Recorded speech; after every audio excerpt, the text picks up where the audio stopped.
Hey there, everyone. Welcome to this week's edition of Bulls versus Bears. Look, don't say we don't take feedback. We're going to run with a bit of a new routine this week, and but playing a sting was one of the parts. But US debt brings gold back. ASX earnings review, and a little bit of a preview for next week. And I think three numbers that matter for this week. 40 trillion in debt for the US. Moderna was up 177% after a progress in a cancer treatment. And Bitcoin's back, baby, up 20%. Welcoming you guys in, Phil. Good afternoon, Jonathan, Finn. Now you're stepping into Kai's proxy this week. Yes. It's nice to lift the IQ in the group, I've got to say. Yeah. And gentlemen, how are you all going? And when we going back to these three numbers that matter, well, Finn, you're perfect man to talk about this one. Bitcoin up 20%. Bitcoin up 20%. How good's that? Hyperliquid up 30% as well. Look, I think just flagging for the record, Hyperliquid is Finn's only current crypto recommendation. He's head of crypto here at NBC Markets. We do have a dollar cost average on Bitcoin, actually. And I do recommend the dollar cost average. Yes. But yeah, Hyperliquid is the only kind of single conviction, super high conviction play at the moment on at NBC. But look, I think it's made some money. It's made a good bit of money. We bought 30s, went up to 65. We sold 65, came back down to 55. I bought that, and then now it's back up to 72 now. Well so I did pretty well. Not to toot that horn. When it says I, it's a collective I. Yeah. For those of you who do subscribe to the we share and we care here. Yeah. We do. Yeah. And and Moderna up 177%. We had a discussion about this morning, mainly because my wife, being a cancer rehab specialist, actually could explain why it was such a big deal. It's a melanoma vaccine, but it's not a vaccine.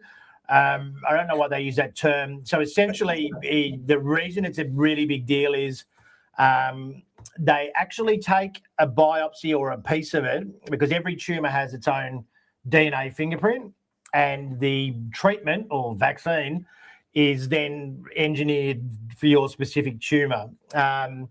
So they've applied it to melanoma. It's working really well. They're talking early next year if the trials. If the rest of the trials go well, apparently the FDA's obviously fast-tracking it because it's had ridiculous success, could be available like Q1 next year. Wow. Which is pretty amazing overall. So, and Moderna's not like a small company. Like up 177% is a pretty big effort overall. And the big one, 40 trillion. Yep. It's pretty sad, really. I think it took 200 years to get to 1 trillion and 95 days to add the last trillion from 39 to 40. And 40 to 50. See how quickly that goes. Yeah, okay. Anyway. Yeah, so, but it's been coming for a while. We've had the debt clock running. And guys, you see it getting any better? No. I actually, what I did, I looked, and it didn't come up with anything amazing, but the jump from the 20 to 30 is actually roughly the same time frame from the 30 to 40 trillion. I thought that the last 10 trillion would have accelerated, but basically when we crossed 20 was when Trump was first elected about 8 odd years ago. So so interesting that it's a similar space and time. But one thing I do want to add is, like, obviously, since we're talking about debt, bonds actually got a mention this week, and obviously the Feds come in and did some action on the long end. And as you said during the week, Mark, it was the first time where the mainstream media actually mentioned bonds, even though we've been watching the yield creep and make new highs for quite a while now. But it's funny that this was the week that it actually hit the mainstream, and it's the same time that we crossed the 40 trillion mark. Well, and they yield curve targeted, I think, is the big deal. They're buying back 30-year bonds, and and that's a very targeted thing to do because they need to get long-term yields down, and that's almost a tap out. Yeah, like that, and that's why gold and silver have gone, and probably Bitcoin. Yeah. I mean, Bitcoin's a bit of a chameleon because it's like one day it's a risk asset, then the next day it's a store of value. I'll stick to gold and silver. Us old guys will. Yeah. I think. I mean, they're both belief systems. Yeah. So. Yeah, look, I think there's more to just the inflation story that's going on with Bitcoin. Obviously, it's playing a role, but there's also the Clarity Act that's coming up in the US, which is bringing a bit of regulatory clarity around crypto, which has been a bit of a burdening loom for crypto for a while. People are not sure what's legal, what's not, and that does two things: is it actually compromises innovation, and then it also doesn't punish. It doesn't punish the bad guys, right? You know, if you want to make a crypto coin and pump it to the moon, and then make a crypto coin for your wife, and then pump that to the moon. Who'd do that? It's okay to do. It's okay to do that, and no one gets punished for that. So there aims to be a bit more clarity after the 15th of September when that's looking to potentially pass, and that's I think what's causing a lot of the momentum in crypto as well. Yeah, look, I mean, who knows? I just love it when there's analysts on TV, they come in with fundamentals on crypto, and you're like, really? Anyway, it's like, where's your? I mean, look, Finn, you're like the Gandalf of crypto because you've been doing it for 10 years, which effectively, because my theory is that 7 years in crypto is like 1 year in markets. Yeah. So you officially have now been in markets longer than Warren Buffett. Wow, look at that. So yeah, but look, we've had ASX earnings this week. Yep. We are going to focus a little bit on that because we don't get to do that very often, much to our dismay, because it'd be nice to not have to wait half a year to get an update when your stock gets belted. And I'm looking at you, every agricultural stock on the ASX just about.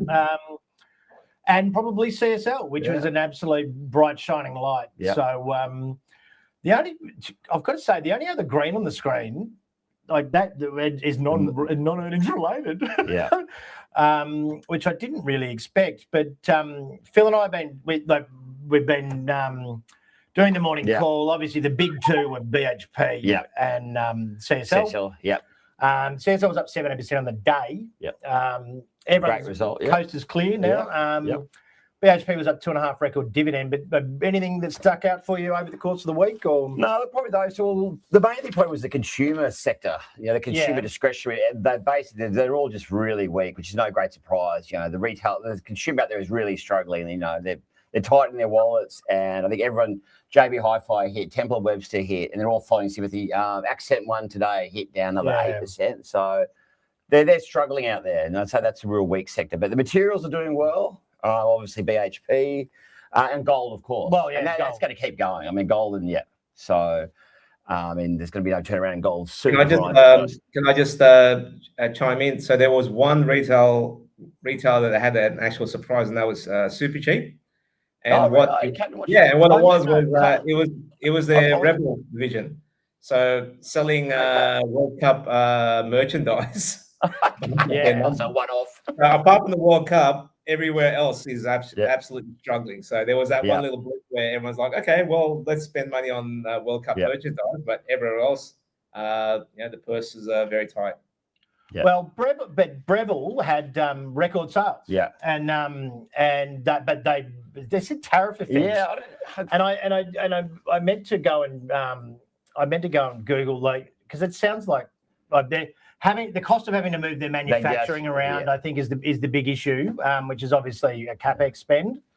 But I went to Grok. It was like that sounds like an excuse to me. Yeah. But they had record sales. But they were expanding in the US, so tariffs did affect them. And then they were manufacturing in countries that the US had specifically tariffed harder than others. Coden, interesting. Coden, did well. Gold price and radar technology. Yep. But Stockland, seriously, that was up 12% for a REIT is that's like being up 40%. That's like crypto doubling. We mentioned about their megawatts. There's basically something to do with. Megaport and Goodman Group reported very well, and I can't work it out, but super heavy. So we worked out that Goodman's is by far the biggest data center play, and out of quite a number of the US plays as well. But Stockland does have some as well, yeah. No, I think that might have been it was kind of new on the data center front. Okay, Okay. I'm not entirely sure, but they did have some residential stuff as well that went really well. I think they settled on the record number of new, because they've got land bank, and they've got they're incentivizing building new houses and stuff like that, and they're kit homes and things, and then as well as normal. They've got retail and all sorts of stuff, but and the new negative gearing rules as well. You know, basically, new builds, basically you can negative gear them, or is the capital gains against? I'm not an accountant. We don't give financial advice on accountants. And we won't be commenting on that any further. If I knew how to edit, I'd edit it out of the show.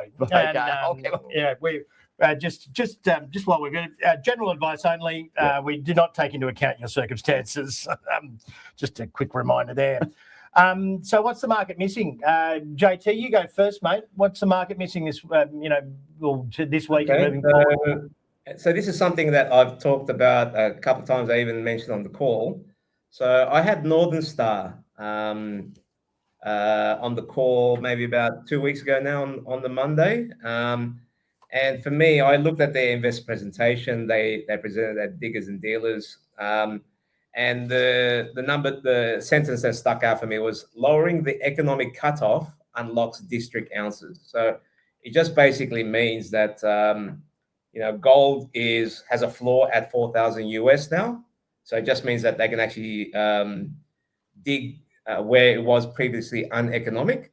And what that means is that unlocks more ounces that they can actually produce. So what I think the market's missing is you can actually extrapolate that out to all the gold producers on the ASX. It just means that those guys are going to be printing money. And because the floor is higher on gold, they'll actually be making more money. So I think the market, even though some of these gold miners are at record highs, they're still quite cheap, in my opinion. Yeah, Phil, what's the market missing? Okay, I would say the bond yields, as we've been noting, have been constantly just increasing week after week after week. They finally decided to come out of the media and mention it, and it's quite interesting. At the same time, Scott Bessent decides to do by the 30 years. And coincidentally, the debt crosses 40 trillion exactly. in that same week. Basically, they've been trying to keep the news story under a blanket for a while. And but once it was always going to be an issue once we went through 40 trillion. Yeah. Despite the fact that blind Freddie could have told you it was going to happen this week, and it was never going to be avoided. Finn, what do you reckon the market's missing?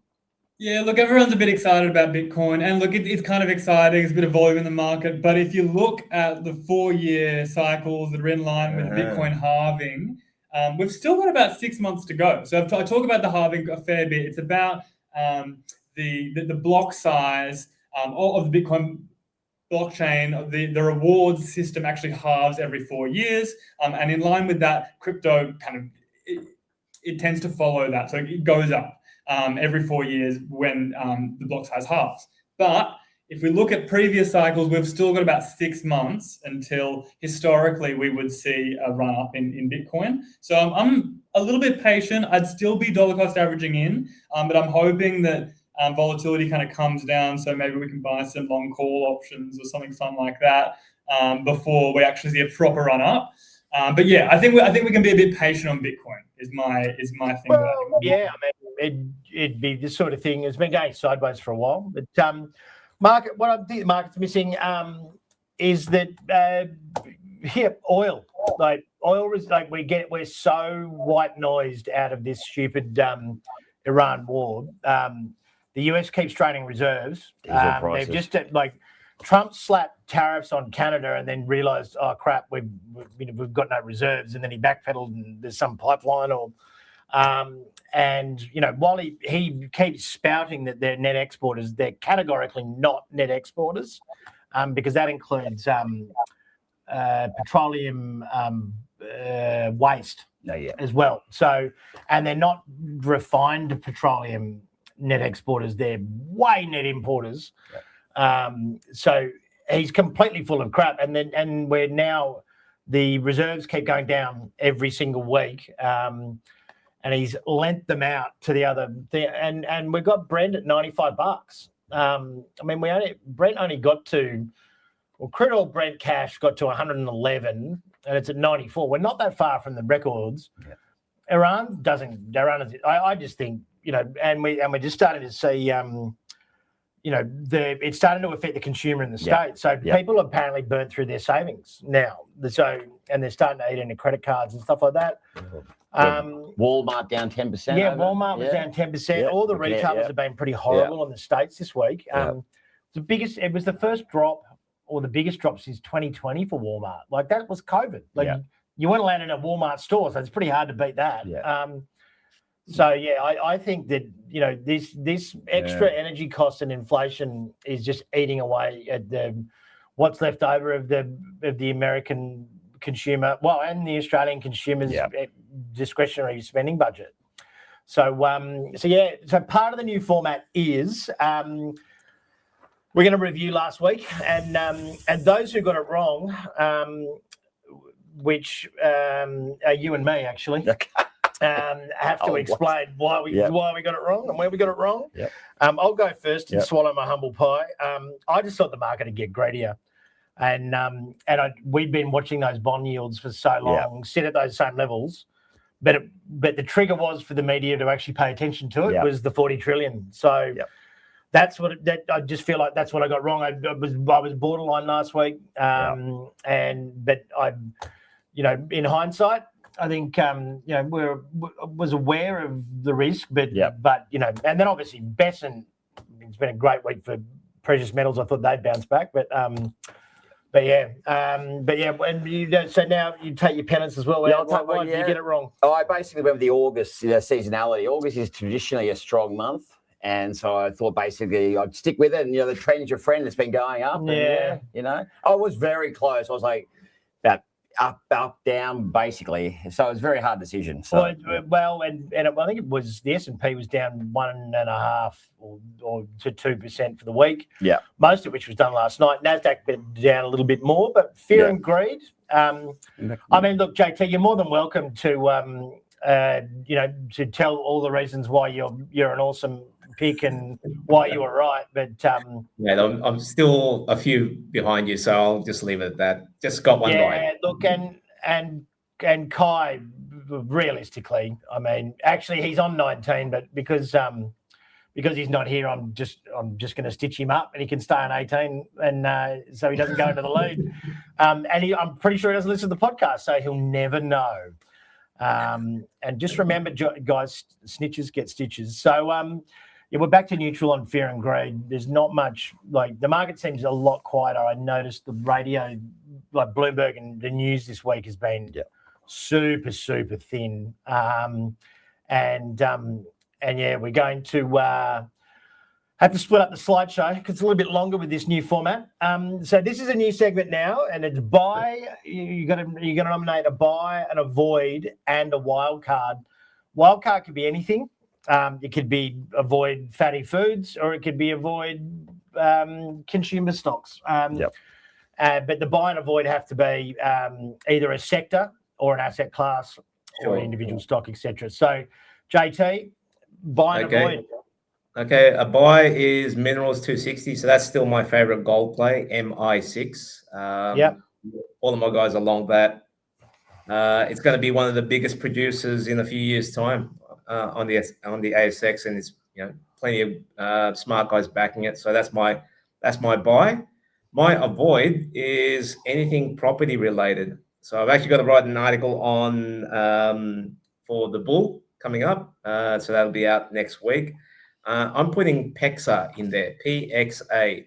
So these guys actually have a monopoly on digital, you know, settlements on property, but they're still trading at about a 70 PE. So if you look at the chart, it's been falling and falling and falling. But the fact that they're still so expensive means that, you know, in a weak housing market, I would definitely avoid anything related there. That's me. And PEXA is also giving the ASX a run for its money on the most disappointing monopoly. But I think the ASX is still the OG on that one. But yeah, your wild card. Here we go. What's your wild card? AEM is the one. So there's two HPA producers, which is high purity alumina. So A4N is worth about 750 billion market cap. They aren't producing till I think 28. AEM is already producing and is only trading at about 150 million market cap. So I think there's going to be a bit of a catch up there, and that's my wild card. Fair enough. We did go to Kai and I went to a team invest thing on that, and the bloke made a very funny joke. He tried to make a very funny joke. It looks like it's white powder. Okay. So he's held it up. Apparently he goes to some of these things because the mining conference are quite dry, and he holds it up and goes, "This is the most expensive white powder in the world." He said he's from Perth, so he said the reason he didn't do it was because it's a little bit hard to get through customs. Oh, not customs, through airport security. Yeah. So he leaves it at home when he comes to Sydney. Finn, what's your buy and avoid, mate? Have a punt, buy some crypto. Come on, you'll be kicking yourself in 3 years. Some hyperliquid at least, right? At least just buy some crypto, buy some Bitcoin. Even though I said 4-year cycles, it's all astrology, really. Nobody knows. What I think is going to happen is in 4 years' time, you'll probably be kicking yourself if you didn't. So have a punt, buy some Bitcoin, buy some hyperliquid, just a little bit, bit. I think that's the key. A little bit. Yeah. Just a little bit. You don't have to go balls to the wall. Just have a little punt. Go on. This is your message. Avoid crypto scams. Okay? It's harder than you think for some people. Just wake up to yourself. I don't know what kind of advice I can give you. If the screen's flashing at you, it's a scam. Yeah, it's a scam. It's a scam. It's probably a scam. If it doesn't make sense. We do have an education article because on how to do it, because poor old Finn was really starting to not enjoy having to dig people out of scams. But we have managed to do it rather successfully. But go and see the education. Don't advertise that. It's not a service we actually offer. What's that? Getting people out of scams. No, God no. No, if you haven't read the article, we're not helping you. Yeah, exactly. And what's your wild card? Okay, I'm going to contradict myself a little bit here, but buy Dogecoin. It's kind of a scam, but also every Dogecoin. What the fuck? Wow. Every crypto run, Dogecoin outperforms Bitcoin every single time. Okay. So the sentiment is so bad when the market's down and everyone sells their Dogecoin, right? So it just plummets down, and then when the market's running, everyone just piles back in. So it's an ultimate psychological trade. Have a look at the chart. It's ridiculous. Just have a punt. Buy some Dogecoin. Why not? Well, I mean, look, yeah. General advice. Not even general advice. Maybe next time you come on, I just might put sort of like mildly wild card.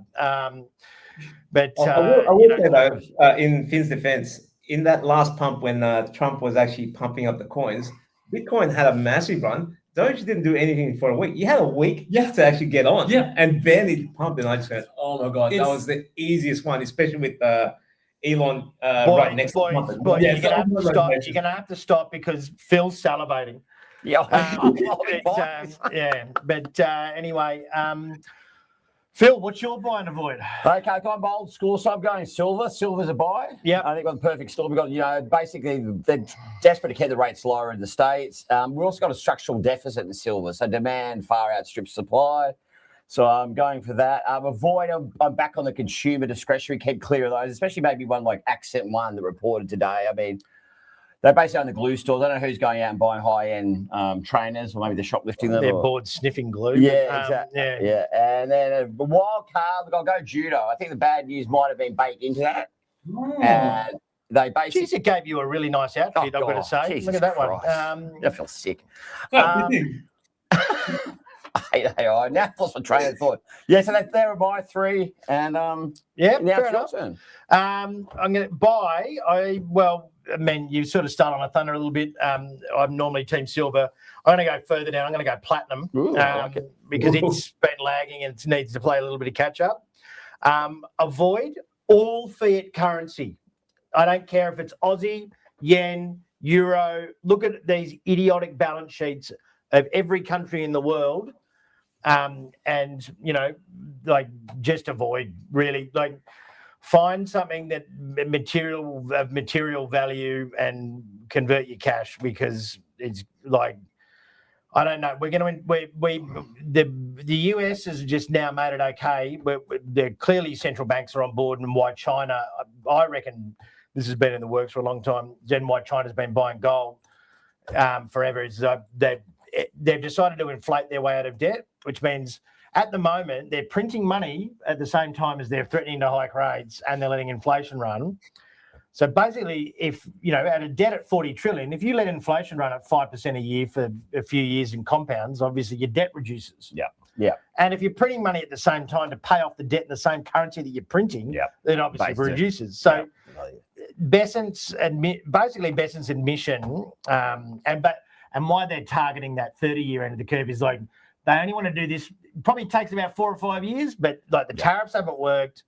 Trump being a normal human being hasn't worked. No, and we joked about it in the office. Like, no one's going to do austerity except maybe the British, because they just love pain for some reason. Something to whinge about. Oh, yeah, exactly. Not that there's any white. Apparently, there's no white people left in Britain anymore.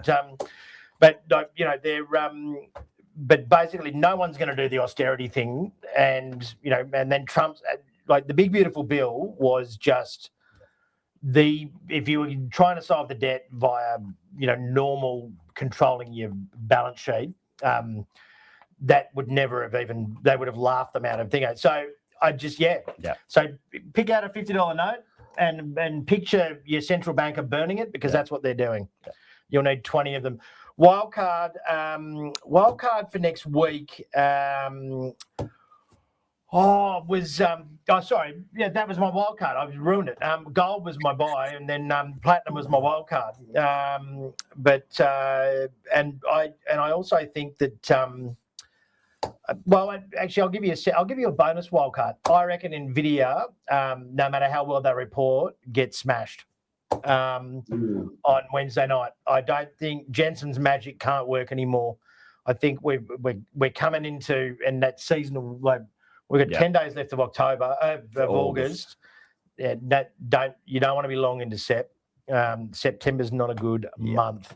Next week, we got Bendigo Bank, Ampol, RBA minutes on Tuesday, Pilbara on Monday, CPI in Australia Wednesday, which will be pretty important. Nvidia will be Wednesday night, which is obviously Thursday morning. Salesforce has probably put their earnings around Nvidia's, so they hope that no one spots them. Intuit, we've had some interest around Intuit. Looks like a pretty good company. It's got a Xero's competitor, but like bigger and probably financially probably a bit safer. And then you've got Xero, obviously, on Thursday in Australia. South32, West Farmers, and I might actually even give you a bonus sell now that I think about it. Coles and Woolworths, yours, I reckon. Woolworths particularly. Nothing has changed in that company, and it's gone from 27 to 40 in the last 6 months.